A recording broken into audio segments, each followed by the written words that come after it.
Okay, so again, so this is the part 3 pa rin po ito. Naputol lang po yung video recorded sa ating part 3 kanina.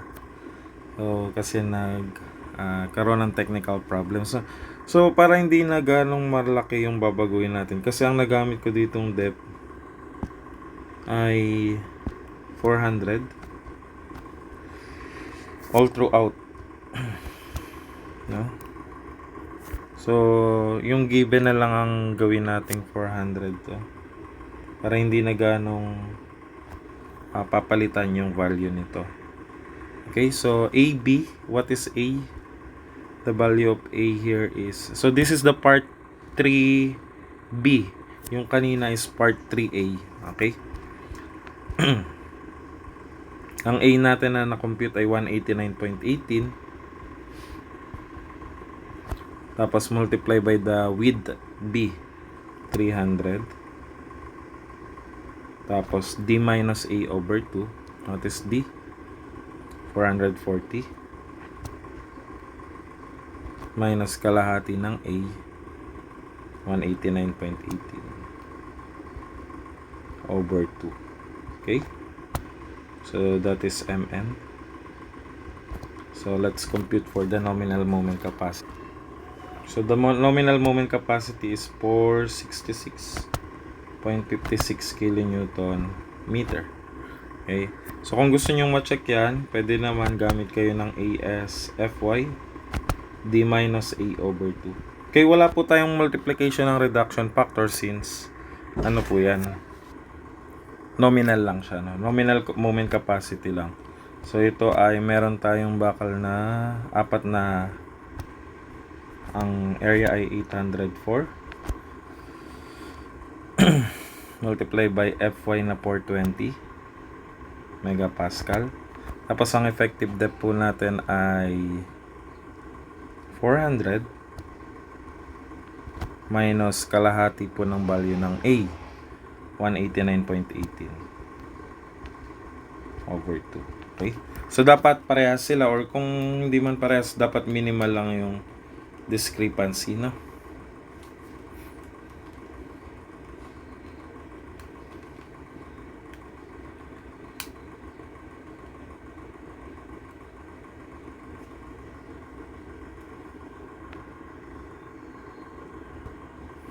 Okay, so the answer here is 412.52. So, kilonewton meter. Dito sa ating sample kanina, gawin na, ito kasi 440 pa lang nagamit natin, no? Kaya iba yung napalabas nating sagot. So try nating gawing 400 para consistent yung depth.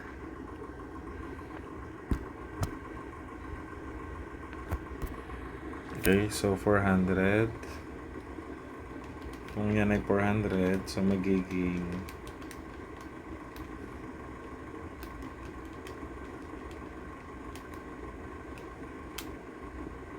ayan, halos parehas lang siya, no? Dapat ganito lang yung discrepancy niya, meron lang 0.01 na discrepancy. 412.53 million yan, no? Pero naka Newton millimeter yon. So kung gagawin nating kilonewton meter, so i-divide natin sa 10 raised to 6, kaya magiging 412.53 kilonewton meter. So anyway, kahit alin dyan yung maging value, since tolerable naman na yung value na 0.01 kilonewton meter, no? So kung gusto nyo saktong-sakto, naka-memory yung mga sagot, tapos wala tayong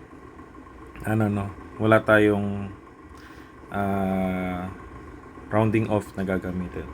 So for the answer for MN, so either sa dalawa pwede naman maging sagot. So let's say yung 412.52 kilonewton meter. So this is the answer for letter A. So for the value of the maximum moment na pwede na raw gamitin, so that is V times MN. So what is the value of P? 0.6751 times 412.52. Okay? So the value of PMN is now equal to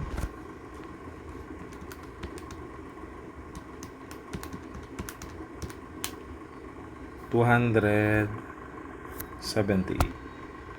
So dapat i-limit lang natin sa 278.49 kN meter ang magiging load, no? Okay, so that is the answer for the second one. So let's say letter B, no? So that is now the answer for that problem. So again, yung ating depth ay palitan nyo na lang ng 400. So katulad nito, ang ganda na dalawang solution yung nagamit natin. Kasi like, for example, yung nangyari kanina, yung depth na nagamit ko is yung 440, which is yun yung given. Pero pinalitan natin ng 400 yung depth. So nakita natin, no, na meron pala tayong kailangang baguhin sa solution. So always to na dapat parehas yung ating MN value.